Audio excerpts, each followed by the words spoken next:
This week in baseball betting, the weekly show we do every week with Troy from allplayswin.com, where we take a look ahead to the upcoming week in baseball betting, what pitching matchups and a series of caught our eye with possible value. Today is the Tuesday of the All-Star break, so it's mid-July. Troy, thanks for being back with us. Thanks a lot, Pete. You know, we don't get a lot of days off in this business, but tomorrow and Thursday are 2 days that we may kick back a little bit. One of the few days in sports where there's not a whole lot going on, but still looking ahead to this weekend in baseball and looking forward to a big second half of the season. Absolutely. And yesterday, what a relief yesterday was, huh, Troy? Yeah, absolutely. No kidding. Like if you're a sports bettor, the All-Star break is the 4 days during the year where you actually remember what it's like to live like a normal person. Like this is how the rest of the world lives. Yeah, no, it's unbelievable. Yesterday I was running around my house trying to figure out things to do. I actually just got back from Las Vegas, so it was actually kind of nice for me to get rid of the 3-day hangover that I've been sitting with.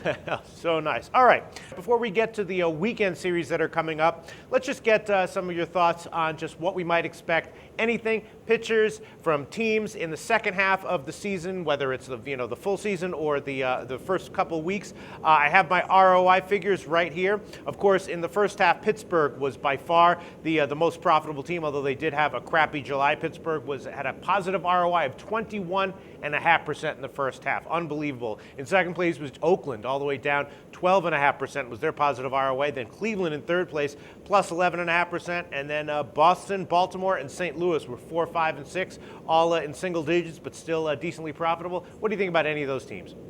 You know, I think Pittsburgh's one of those teams that's really going to stay in this hunt, Pete. I think they're going to have a lot of value here in the second half of the season. So? I think they're going to continue to play well and stay in the race. Pittsburgh's just got way too much pitching. The way Garrett Cole's been throwing, Francisco Liriano, Jeff Locke's been pitching great. Charlie Morton's now getting more starts under his belt. This is a good Pittsburgh team. I don't think it's the Pittsburgh team of the past that just falls off the ladder in the second half.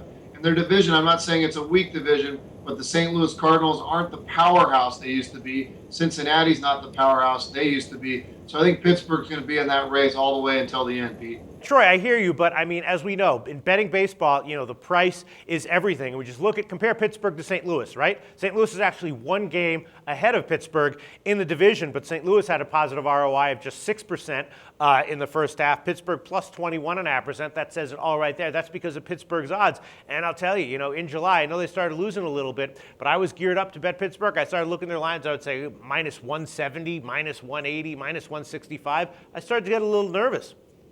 No, and I would agree with you, Pete. They are a team that I think people have caught on to, but I think they're going to continue to start playing better. In July, they were obviously unprofitable due to those higher lines. I think Pittsburgh's going to have value based on how many games they're going to win here in the second half of the season. All right. Are there any other mid-range teams that I didn't ask you about that you have anything to say? There's a couple teams that I think could turn a big corner here in the second half, Pete. And my one team is the Washington Nationals. I just don't think that there's any possible way that this team can continue to play like they are. Strasburg obviously struggled against the Marlins his last outing, but prior to that had been on fire. Gio Gonzalez is great. Jordan Zimmerman's great. 12-4 going in here to the second half of the season. I think Zimmerman is pitching good, and I think he's a very, very underrated pitcher. And I think the Nationals, if they get those four guys clicking, they can start hitting the baseball. I think they can turn a corner here in the second half.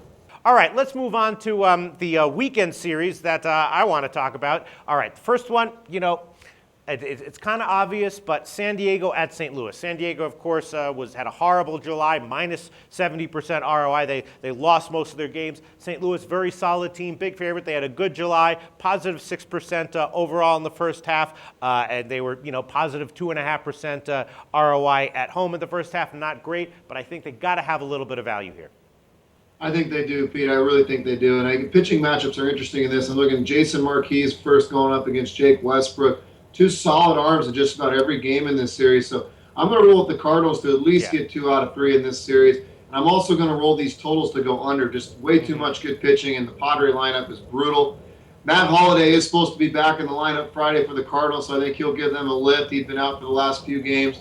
So I'm going to roll with the Cardinals, but you got Volquez versus Lance Lynn later, and then you also got Eric Stoltz versus Adam Wainwright. So good pitching all the way down this series, which is going to make me think that these totals are going to go under. And I'll take the Cardinals to win this series. I agree with you. I'm leaning towards the Cardinals series as well. But again, as we've talked about, it's all about the numbers. I mean, I'm going to be geared up to bet the Cardinals. But I sit down, it's like, all right, minus 310. You going to go for it? I don't know.